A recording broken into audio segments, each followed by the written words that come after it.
Oh, what is good, everyone? Welcome to week 17 of Mfmf's Heavy Hitter Award. This week goes to the one and only Evvde.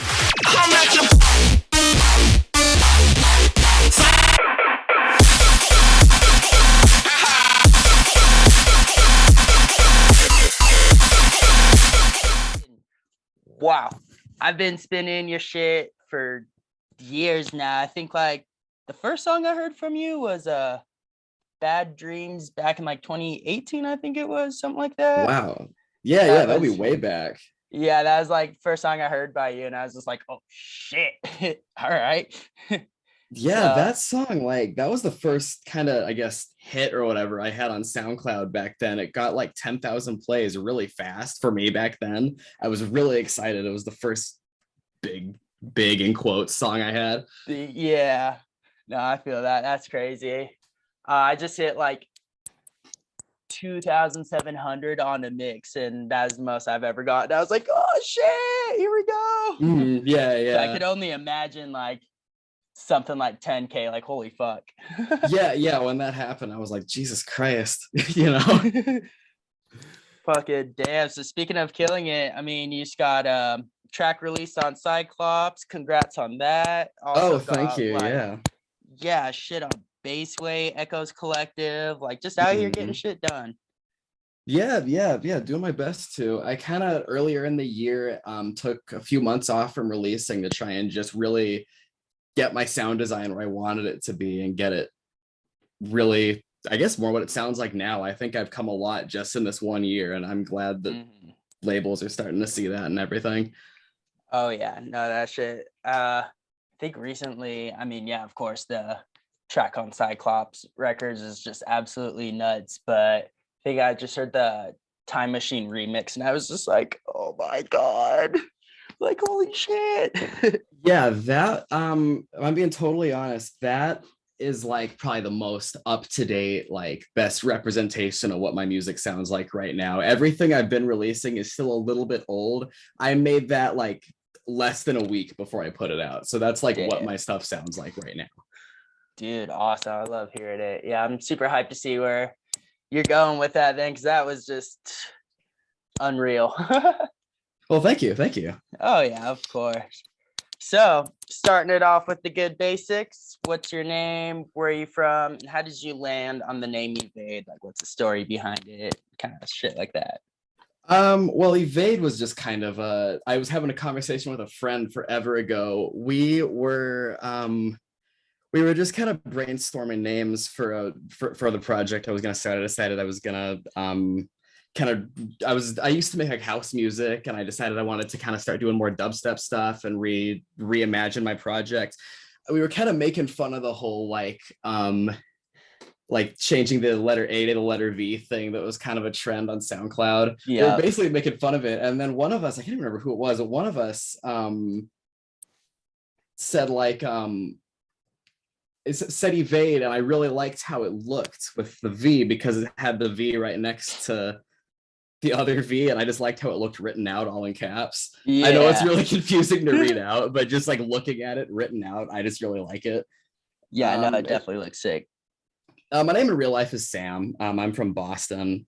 Oh, I've been dope. making music for, I realized actually the other day, like 9 years now. So I've been at it for a while. Wow. Holy crap. Yeah. Yeah. I Damn. started when I was 15 and I'm turning 24 next month. So yeah, Holy it's about 9 years. That's insane. It makes sense though. I mean, with the bangers you're coming out with, it definitely speaks 9 years of grinding. Yeah. It's been definitely quite the journey. I've switched genres like twice and done all kinds of crazy shit. So it's cool to be where I'm at now. Oh yeah, that's fucking sick. So what kind of lessons has producing and DJing taught you kind of outside of music, more like kind of life lessons or um, just kind of I guess kind of change you as a person? I feel like I feel like listening to people talk about music and working on music with other people and stuff like that has really sort of opened my mind up to like the different tastes that people have. Like, so I feel like when I started off, I sort of assumed, oh, everybody's got the same fucking, everybody thinks the same shit is bad that I think is bad. Everyone thinks the same shit is good that I think is good. And over time, I started to learn, well, it's not really how it is. And I think that's kind of, that doesn't just apply to music. Like people's different experiences definitely are not the same person to person. And I think that talking to people about music has helped me to see that a lot more. Okay, that's so. I kind of feel that definitely too. I mean, being someone who, I guess you could say, primarily listens to more kind of underground side of EDM, it's like, why aren't these guys bigger? I'm over here Mm-hmm. losing my shit to this, and it's not getting too much spotlight or stuff like that. And this is kind of like, Yeah. yeah, I mean, what's also sad is being globally like accepted most of the time means you gotta be like more softer, kind of poppy, kind of stuff more for the masses. Oh, And definitely. Yeah, yeah, yeah. it just kind of sucks because, like, yeah, same way, like, I'll hear something, I'm like, I'm not really too crazy about that, but then it's getting millions of plays, and then Mm-hmm. you hear something small, you're like, holy shit, it's like sitting at 5K or something. Mm-hmm. Yeah, no, I know exactly what you mean. It's I think I've put a lot of time too into trying to get my own taste to align with what I feel like the taste of the masses are, so I can kind of subconsciously just create what people want to listen to. Mm-hmm. Oh yeah, no, it's definitely part of it, because I mean, if you're just making stuff that no one likes, then obviously no one's gonna be listening or sharing it. So to Mm-hmm. find that fine line between, you know, not Your giving own a like, fuck and yeah, doing your own yeah, sound, and then still making it listenable for other people is definitely tough line to find. yeah, exactly. I find for stuff like that, a really easy way to get out of that like sounding the same as everybody else box is to get inspired by things that aren't dubstep. I use lots of like old video game sounds and stuff like that in my music, and I used to use like lots of old movie samples and all kinds of stuff like that that would get me Nice. inspired. That's not at all related to dubstep, just because Yeah. it's just something else to add a little bit of extra flavor. Yeah, no, I feel that. I haven't done it in a while, but in my old mixes, I would like go on YouTube and find like a horror movie, scene or something where they're saying some badass, scene or whatever, and then Right. Yeah, kind of yeah, chop it into the intro. Or even recently I'm working on this one song and I'm using like little sounds from like the Hunger Games for it. And yeah. Ooh, nice, nice. yeah, that's just been pretty fun. Yeah, stuff from movies is usually like it helps to make, I mean, it's naturally cinematic because it's from a movie, which I think kind of helps people see it Mm-hmm. as more than just a song. Mm-hmm. So, kind of speaking about going from a house, it's you know different genres and hopping around and all that. Mhm. What is it about the heavier side of EDM that kind of has been drawing you in more versus house or other stuff? To tell you the truth, I feel like that's sort of how it's always been to a degree. Like even when I was making house, I was making like kind of like darker, angrier sounding. Like that there was a style of big room music that was popular on SoundCloud in like 2015 that was like hard style influenced and kind of angrier. And that was more what I was into for a couple years. And I just feel like naturally for the entire time I've been into EDM, I've just gravitated towards darker, heavier genres. I don't fully know why. It's kind of always been my thing. Yeah. Would you say like before EDM, were you like into like metal or like? A little, I kind of started with EDM, honestly. Like Okay. I found Daft Punk actually is how I really got into like that's when I really got into music for myself, I guess, is when I found Daft Punk. So, and that's Nice. just like house music. Yeah. Nice.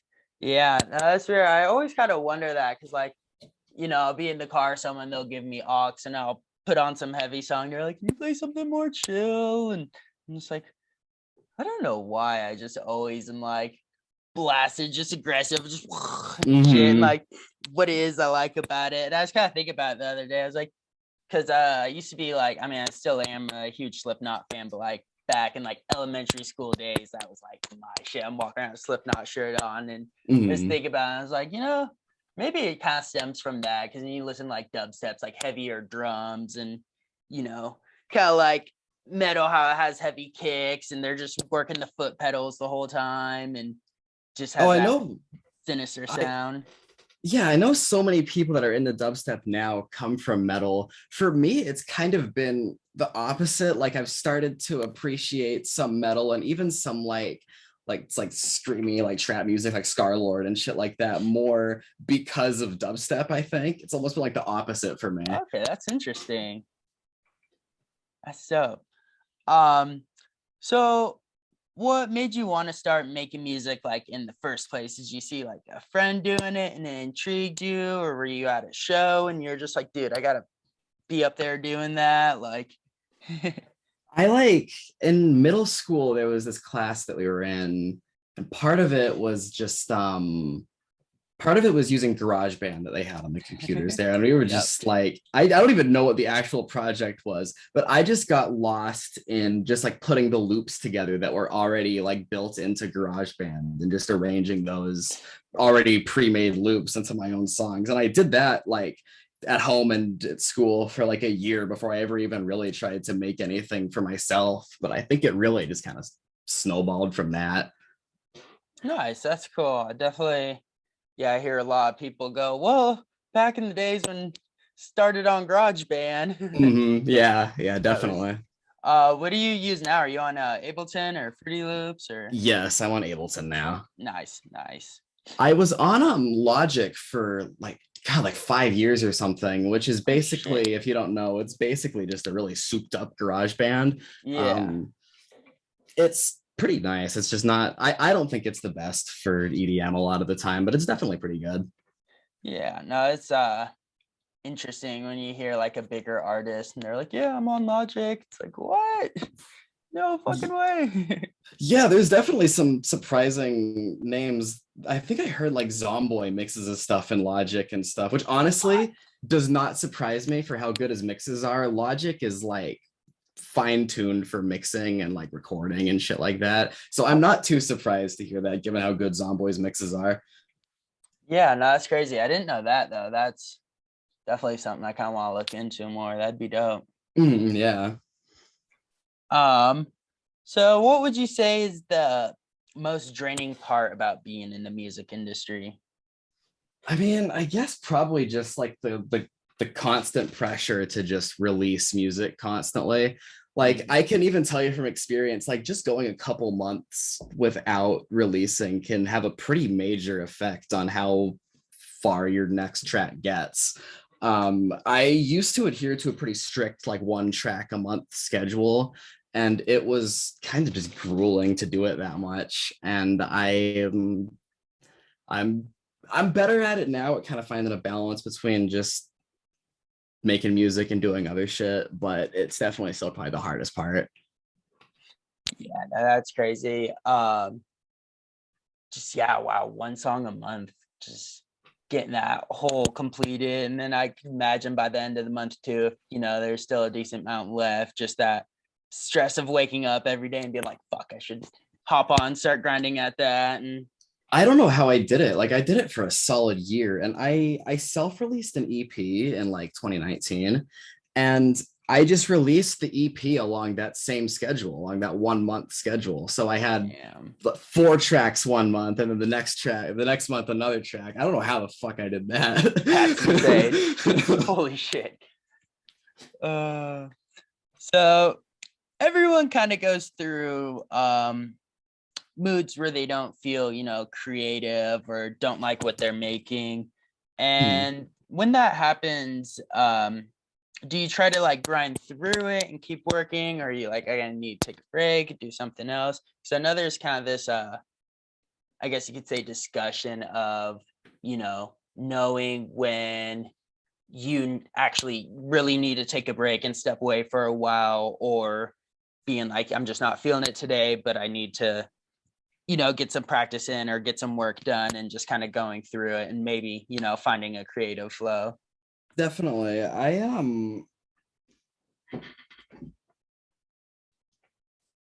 am I trying to say? I like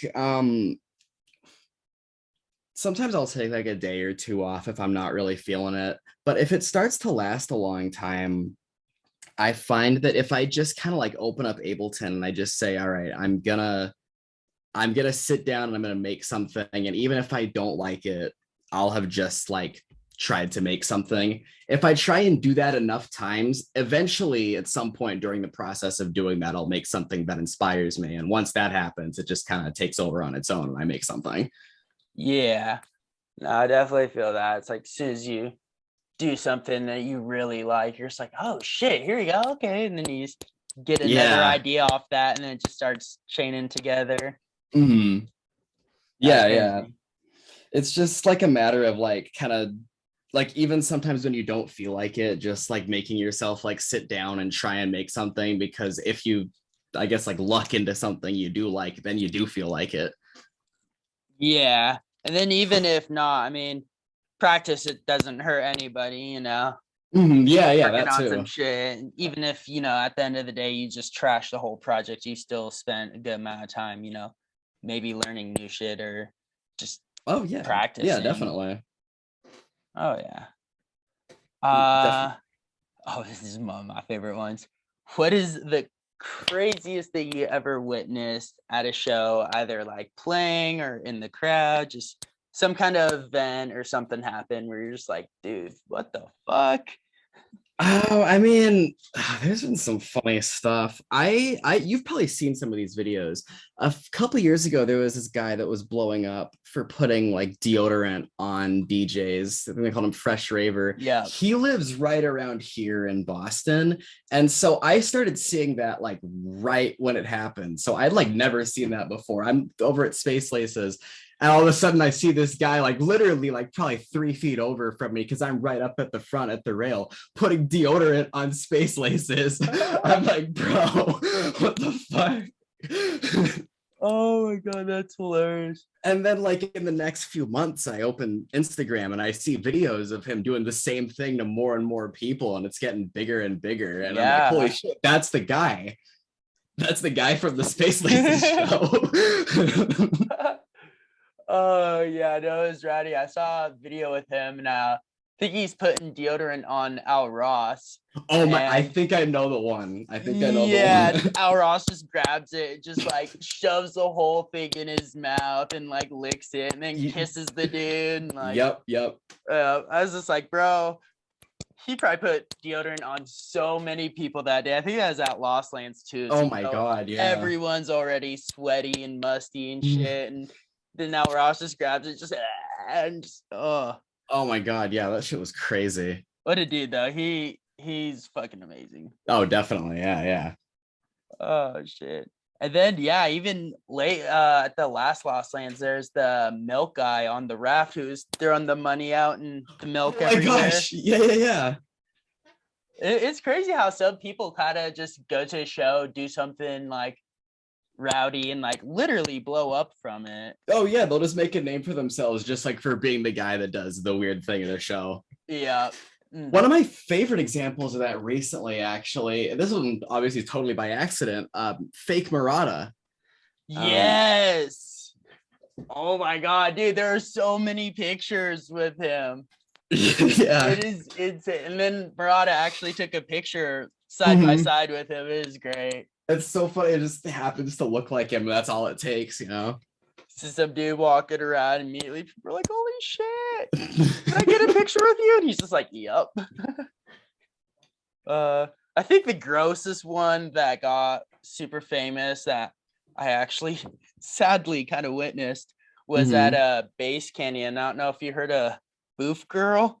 Oh, yeah, okay, yes, I already know what you're Yeah, talking about. Yep. I was sadly there for that You one. were And there in oh, person. Wow. because I'm originally from Seattle, so Base Canyon's like home base. I got to go every year, see all the old Okay. homies and everything. And then Mhm. yeah, I just remember like sitting on the grassy hill and just looked over. It was just like no, that's not happening. No. And I like kind of forgot about it for a while. And then all of a sudden, the video blew up and I was just like, that really did happen. Holy shit. Yeah. Oh my gosh. I remember seeing that. That was my whole Twitter feed for a week. I remember that. I Oh don't think I'll no. ever be able to forget. I think so. I even saw someone made a shirt of it, like a screenshot of it, made a shirt. Oh my And I God, was of just like, course. no, that is not okay. Oh my God. Oh, that is why I love that question. Always brings up the best topics. Oh, definitely. Yeah. Oh yeah. Um, so has there ever been a time where someone was kind of talking shit on your music and like it actually kind of like got to you? And if so, how'd you handle it? How'd you move past it? And if it never got to you, what mindset are you in that leaves you untouched by shit like that? Well, I'm definitely not going to say that it never gets to me, but I've definitely, I mean, I've been making music for long enough now that I've gotten a lot better at being able to take critique and being able to understand that just not everybody is going to like what I make, and that's okay. The thing that I think really matters for me now is like, or I guess it's really tough for me now sometimes, is if I get, um, like negative feedback or something from somebody who I really look up to. That can Mm, sometimes be a little bit tougher. But even then, it's like they're always doing it because they want you to make the song better, because they want to see you improve. They don't mm-hmm. have that, they're not trying to bring you down or anything. And even in the case of just like random people online, when that is what they're trying to do, like it doesn't fucking matter. It's just one person out of the infinitesimally small minority of people that actually decided to say something. Yeah. Yeah, that's one thing that's definitely hard with music is it's so objectified by like, what people like. There's so many different genres, so many people really like something that, everyone hates, and then vice versa. And especially for new producers, I feel like that's just, kind of a shitty part of it is when you post something up and you're just like, oh dude, I've been grinding at this for so long, and you're all happy to post it, and some dude's like, dude, this fucking sucks. And it's just like, oh damn. Yeah, that's definitely really deflating. And I've definitely been there. It sucks, but you just kind of have to be able to power through it, I guess. Like it's just part of the journey. And once you go through that a few times, it does get a lot easier to be able to take critique and be able to understand that not everybody's going to like it. Yeah.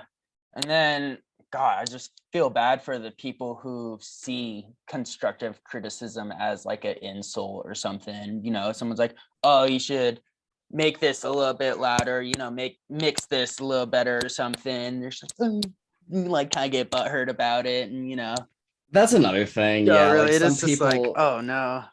like not only are you damaging your relationship by getting really upset with the person Mm-hmm. that's giving you feedback on your song, but you're also just shooting yourself in the foot in terms of like actually improving as an artist, by just ignoring somebody's constructive feedback and just blowing up on them. Yeah, that's stuff I can't stand to see. I mean, it's like especially if you like send your music to someone, they take time out of their day to listen to it, write out, something to try and help you, and you just kind of, oh, you didn't say it was good, bye. And it's just like, no, Yeah, it's not how it works. I will say I've given. I mean, I talked to lots of just like random music producers over the years, and 99.99% of the people that I give feedback to are really great about it. They're really nice. They understand that they're asking because they want help, and I'm just trying to tell them what I genuinely think, and I'm not trying to hurt. And it's pretty rare that I think that people don't get that, which is nice. Mm-hmm. Yeah, I definitely feel like, I mean, I don't know too much about other music industries. So I can't say for sure, but Hmm. I mean, I feel like something more like rap, you could, see something like that happening more. But like for the That's most yeah. part, everyone in the rave world's just like, for the most part, pretty chill and understanding and open minded. I mean, you gotta be for going to being in crowds with shit going on like we just discussed. You Oh gotta my be some gosh. certain open minded. You have to be okay with some degree of bullshit. Yeah. But yeah, no, it just sucks to see that. Yeah. Uh, um, so do you think rhythm, dubstep, tear out, kind of just the heavier side of EDM, will ever get a mainstream break? Kind of like old school, gangster rap or even mumble rap now.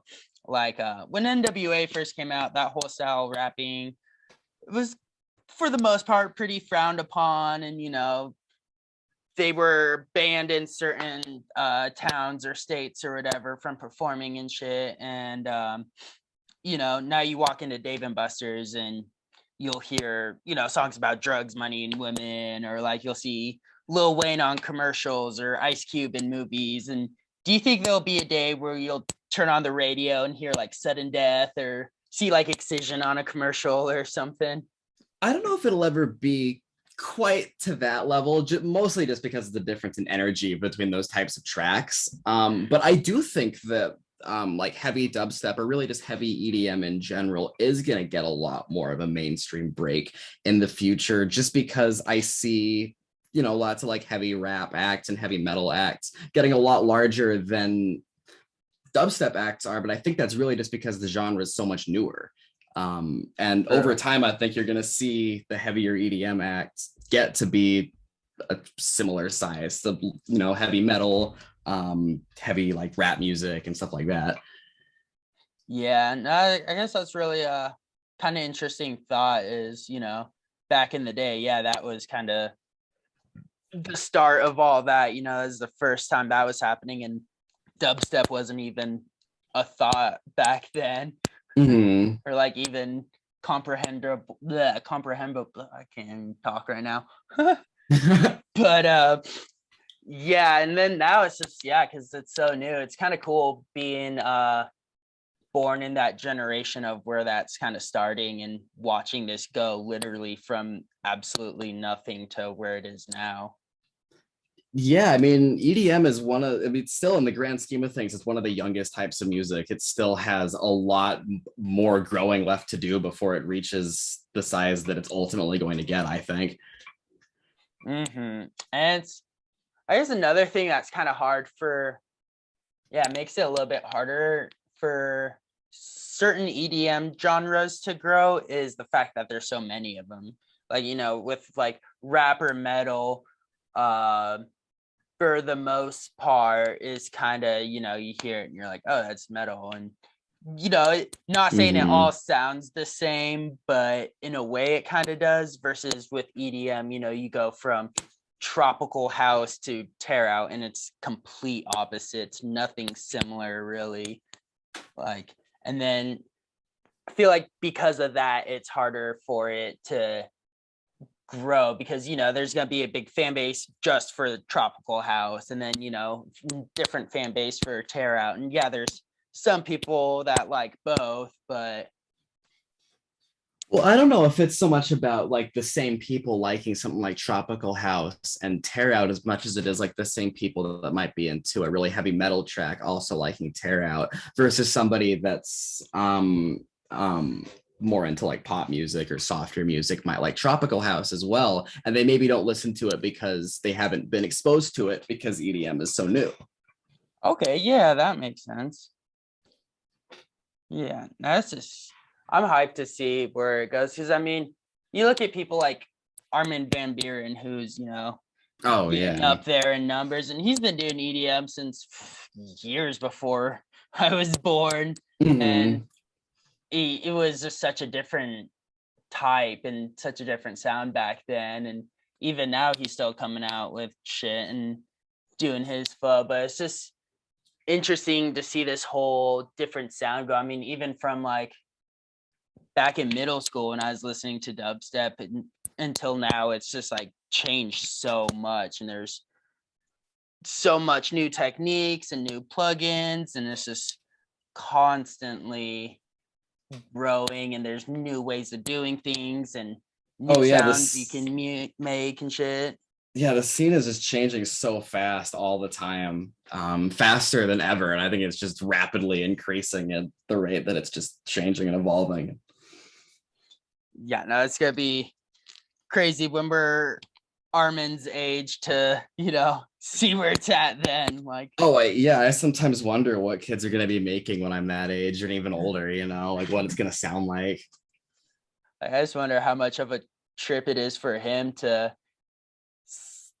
play alongside people and go to different stages, probably at a festival or something, and be like, oh, yeah, back in his day. And now he's doing it. And he's just like, wow, this is Mhm. fucking, I mean, even alone with how big the festivals are getting. I mean, back then, yeah, it's this old kind of warehouse, low key kind of shows. And now you got shit like EDC happening where it's just Mm. hundreds of thousands of people. And Yeah, yeah, it's it's just a big crazy. rip. I hope we get to see that, like, that much growth too by the time we're that age, to just see how massively bigger it is from now. I think that absolutely could happen. I think it's really just a matter of more people getting exposed to it. I really think that's all it is. Oh yeah, especially with all these like viral videos going around of stuff like the milkman dude or the deodorant guy. Maybe someone Mhm. doesn't listen to EDM, but they see that video and they're like, oh shit, that's funny. And they're like, what is that music though? What is that festival? And what's going on there? And Yeah, like, that search looks it like up. something fun's happening. Yeah. That definitely kind of happened to me. I mean, I kind of knew what raves were, not really. And then I saw a video from Excision's Paradox with the wonky song where the T-Rex came out and it's all like Oh, raining and shit. yeah, yeah, And yeah. then he dropped into that Trampa song and like all the smoke came out. And I was like, this is what a rave is? This is what's really going on there? Like, oh shit, I need to go ASAP. And that was actually my first show, was a Excision Paradox stop. And I was just like, oh my God, I'm finally seeing it. Oh, that's sick. That's sick. Oh yeah. What was your first show? Do you remember? Yeah, I my first show actually I saw Bass Nectar in Idaho. I know that's kind of I guess now his reputation's not great, and I honestly hadn't even listened to him for years at that point. Yeah. But he was the first person I saw live and my first kind of live experience. He was there with somebody named Grammatic too, who I know has also really grown into their own since that show. Um, and on after that, it had been it was years till I went to another show. I like moved and I kind of didn't really think about it, I guess, for a couple of years. And then I started going again. I can't remember what the first one was that I went to, and I started going again. But the one that sticks out in my head was I saw Sudden Death, Oh. and this was around the time that like Take Your Head Off was still pretty new. It Yeah. wasn't he wasn't like Void didn't exist yet. Yeah. Um, but that was kind of, I think, where I was like, okay, this heavy dubstep thing is what I really want to be doing, and this is where I want my music to go. Was at that Sudden Death show. Nice. No, I definitely feel that. I I think one of the first times I saw Sudden Death, he did a Void set, but it was like super early Void. It was like he didn't even have the mask. And it was kind of weird because he did a Sudden Death set, and then out on the lineup it said Sudden Death, then Sudden Death presents Void. And it was like Mhm. back to back set times. And he just like stayed on stage and then just started playing different music. And I was like, okay, this is weird. And that's I saw the second time I saw a Void set was at Base Canyon 2019, and since the first time I saw him, he didn't have the mask. I didn't, I was expecting him just to come out, and then he comes out the big, the Oh, boards yeah. and shit. I was just like, oh fuck, what? Yeah, I think he reignited the whole masked DJ thing. Like now it's everywhere again, Yeah. which is pretty sick. I think it's awesome. Did you hear that he's gonna stop doing Void sets for a while? I think there's only like three more, and then he said he's gonna stop for a couple years, and I think Lost Lands is like the one of the three last ones or something like that. Oh, wow, I didn't see that. Yeah, I think he made a big post about it saying that something like he wants to keep it special or something, so he's gonna stop doing it for a while. And I was just like, no. Wow, well, I mean, that's I'm pretty interested to see like when he brings it back, what it looks like. I imagine he's gonna have a lot planned if he takes that much time off. Oh yeah, the mask is probably gonna be crazy. The visuals, just all the music too. I wonder if he's like not even gonna drop any Void music the whole time and just wait until he's That playing again, then play it out. would be it would be sick when he plays it out, but man, those No, couple of years without any Void music. it's gonna be sad. Yeah. uh, yeah, no, I don't care where that show is. When he comes back with it, I have to be there. Yeah, definitely. I mean, he's already like made himself float and shit with like these Void sets. If he takes a couple of years off and then does a big comeback, like, Oh, like I'll have to be there for it. oh yeah. I forgot what show it was recently. I think it was just a sudden death show, not even a Void one, but he came out in a casket. They had people literally bring out like this casket, and all Oh of a my sudden the God. door just opens and he like crawls out of it. That's sick. Holy shit. Like damn, dude, he's literally out. I mean, at that point, it's like a art piece with the music too. Yeah, yeah. I don't know. I think that's fucking sick. I like that. I Oh like that a yeah, lot. I wish I came up with that first because I definitely would have done that. Mm. Might have to think of something different. Yeah, it's like taking the masked DJ thing almost to the next level. How can people identify with me? Well, he's the guy that came out on a fucking casket. There's literally one way to have people remember you, because I feel like that branding is crazy important. Like I remember I used to go to shows back in Seattle, like just local artists and shit, Mhm. and I wouldn't really remember who played, but there's this one group they'd always play, and their name was Super Square, and they'd wear like these nerdy like kind of outfits with like a vest and a tie, and like these thick glasses, and they'd always do this like little square logo with their hands and everything, and I'd always remember them just because their whole get up and everything. It just always stood out, and it's just easier to remember their name and everything by that versus someone who just kind of is doing their thing. I feel like Yeah, especially with EDM, branding is just crucial. definitely. Yeah, having something that people can remember you for is definitely important. And that's just that type of just like showmanship with the casket, I think is a really good and like a creative idea that I don't think I've seen anything like that before. That's pretty sick. Nothing like that. That's just crazy. Oh shit. And then last question. All right. If you are not already, at what point will you be content with your music career? I mean, I don't know if I'm ever like I don't ever want to say that I'm content because the point that I say that I'm content is the point where I stop growing, and I never want to stop growing. But I definitely like I want to be able to reach a point where I can just like sustain myself with just music. I think that's everybody's dream in this, and I that's kind of the only like real specific-ish goal that I have for myself. But as long as I'm constantly like improving my sound and making shit that people like, I'm pretty happy. Fuck yeah, no, it's great. I definitely hear a lot of interesting replies like that to that question. Yeah, it's interesting to hear people, they either are like, I'm content with myself where I'm at now. If music stopped, I'd be happy with it and be like, I gave it my shit. And then I hear other replies like kind of like yours, where there's like, being, I'll never be content because there's always more growing, there's more learning, there's more, there's always more to do with, especially in the music industry. And yeah, just being content. You just don't want to, be staying where you're at or anything like that. You always want to be looking for, more and Well, how me to myself, improve.